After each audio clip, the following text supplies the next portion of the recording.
En Espagne, c'est le vol de l'espoir. Tôt samedi matin, un avion en provenance de Chine est arrivé à l'aéroport de Madrid-Barajas.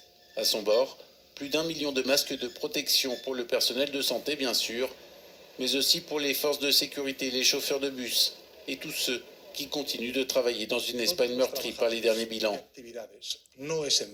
Après un nouveau record, 800 morts en 24 heures, le Premier ministre Pedro Sánchez a rappelé la nécessité de rester chez soi lors des 2 prochaines semaines, y compris les week-ends. Les chiffres de la pandémie sont toujours alarmants ce samedi. Alors que plus d'un demi-million de personnes ont déjà été contaminées dans le monde, plus de 30 000 sont décédés, dont un tiers dans la seule Italie. L'Espagne tutoie les 6 000 morts et la France vient de passer la barre des 2 000 victimes.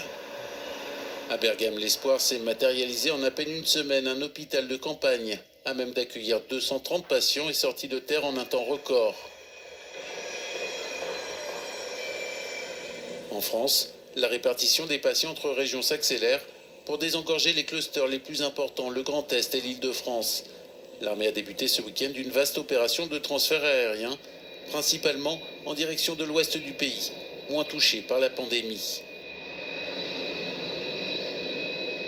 Enfin, au Royaume-Uni, un premier week-end de confinement avec des parcs ouverts pour permettre aux Britanniques de faire de l'exercice, mais une police vigilante pour séparer tout rassemblement.